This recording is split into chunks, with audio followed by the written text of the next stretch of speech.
Well, friends, this morning in our gospel, we have Jesus offering us a very important but gentle rebuke.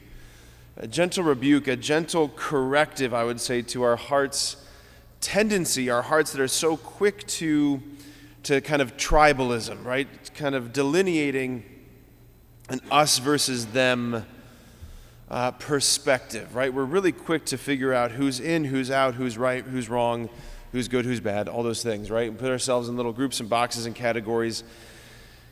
So you got John in this gospel. He comes to Jesus. He presents him with this situation. He says, Lord, there are some other guys who are driving out demons in your name, but they're not with us. They're not following us. They're not part of our group. And the Lord gently again teaches him, and he's teaching us a few important things.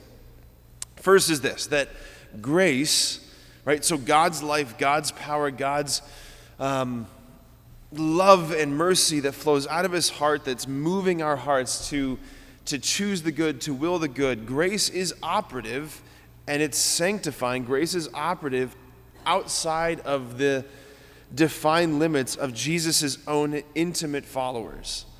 Grace is flowing outside of the defined limits of Jesus' own intimate followers. We could put it this way. We might even say that grace can be and is operative outside of the walls of the Catholic Church.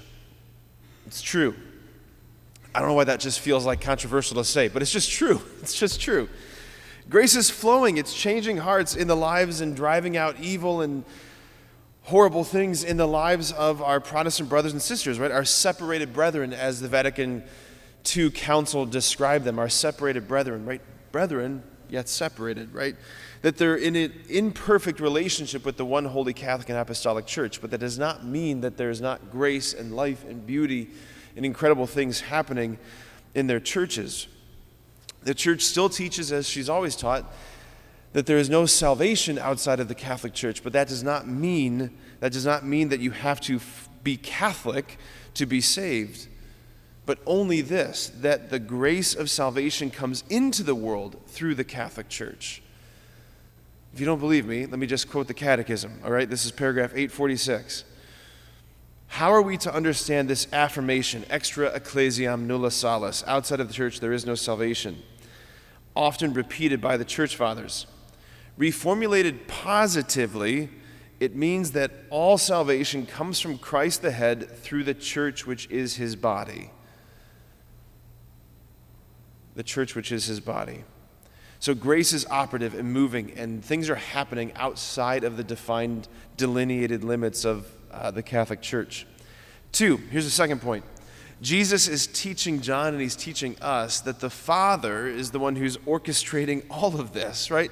It's the Father who's in charge of and who's orchestrating all events, all history, all happenings, especially including all conversions. Any person who turns their heart to the Lord, it's the Lord who's giving grace to dispose them to come back to him in the first place, right? We do not control, we do not dictate, nor are we in charge of how the Spirit works within the hearts of other people to draw them into communion. That's not under our purview. We do not have that power. And what's astonishing is just how mysterious God's ways are.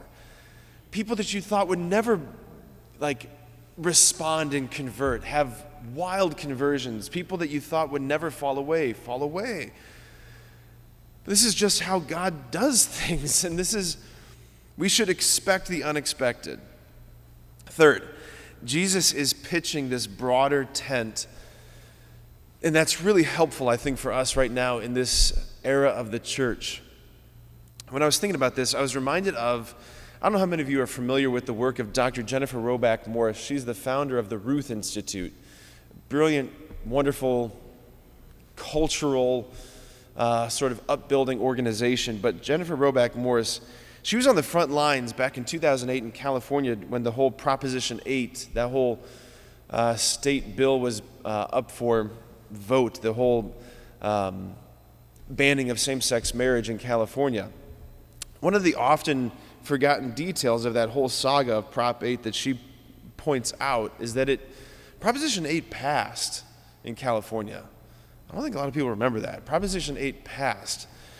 But it was struck down later by a single man, Judge Van Walker, who determined for the state of California. He knows better. Anyway, Dr. Roback Morris, she tells the story of in this whole movement of trying to put forth this bill and to pass this bill, she saw how the lead up to this vote, she saw the unlikeliest enemies becoming allies.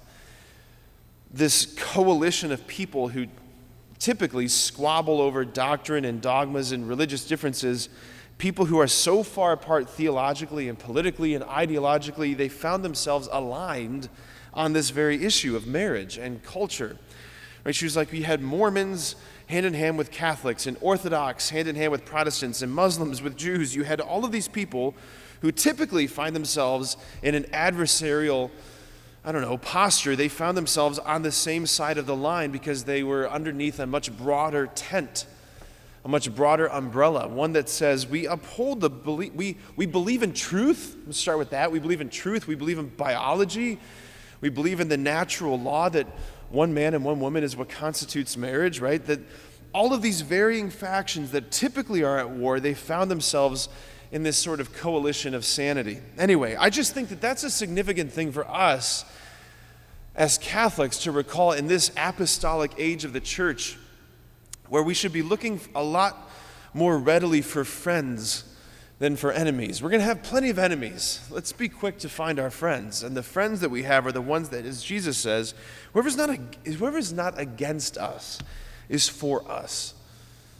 Whoever's not against us is for us. Let's find who's beneath the much broader tent, and let's find ourselves working together to build the kingdom. Amen.